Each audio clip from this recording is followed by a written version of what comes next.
हमारे ग्रामी कदर अहबाब अस्सलामु अलैकुम वरहमतुल्लाहि वबरकातुहू। फ़िक़्ह के नए दर्स के साथ आपकी खिदमत में हाजिर हैं।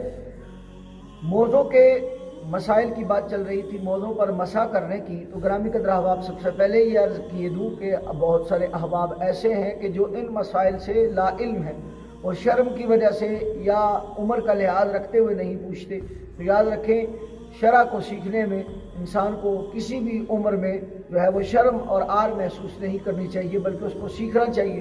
दीन इस्लाम को सीखने वाला खालिक के कायनात के यहाँ बड़ा बरगज़ीदा होता है, तो इसलिए दीन को सीखें। तो मौज़ों पर मसा की बात हो रही थी।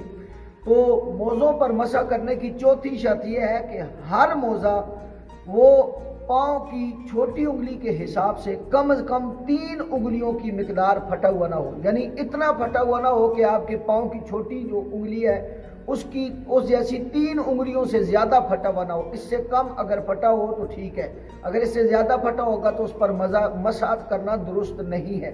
अगर किसी का मौज़ा सलामत है तो वो बहुत अच्छी बात है, लेकिन अगर किसी का मौज़ा पुराना है, फट चुका है, चूँकि ये नायाब चीज़ें होती हैं, आम मार्केट में मिलना, इनका दस्तयाब होना जो है वो काफ़ी मुश्किल होता है।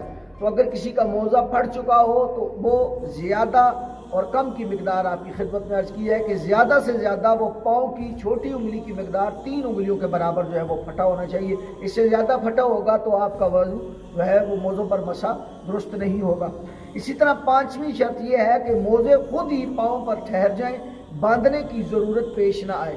यानी वो मोज़ों में इतनी सकत हो कि वो खड़े हो और जो है वो जराब की तरह बिल्कुल बेजान ना हो, बल्कि वो चमड़े का मोज़ा आप देखें, उसको आप जो जैसे ज़िप ऊपर करते हैं तो वो जो है वो खड़ा हो जाता है।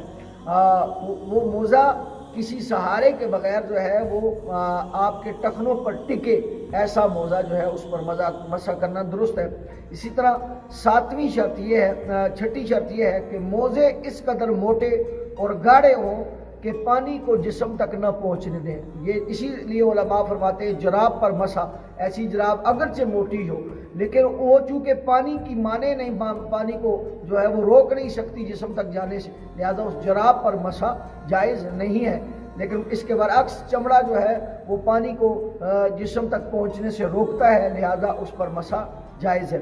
7वीं शर्त यह है कि पाँव का अगला हिस्सा हाथ की छोटी उंगली के हिसाब से कम अज़ कम 3 उंगलियों की मिकदार हो, वरना मसा जायज़ ना होगा, खा एड़ी मौजूद हो या ना हो। यानी कोई शख्स है, उसका ये पाँव है पूरा, उसका अगला ये जो पाँव का हिस्सा है जिस पे उंगलियां हैं, ये कम अज़ कम 3 उंगलियां जो है, इतना जो है वो उसको मौजूद होना चाहिए। तो आप बाज़ का देखे लोग ये शुगर वगैरह की वजह से उनके पाँव कट जाते हैं।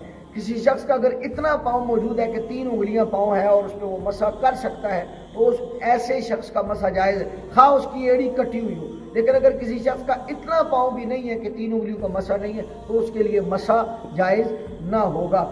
ये थे मसा की शराइत जो खिदमत में पेश की।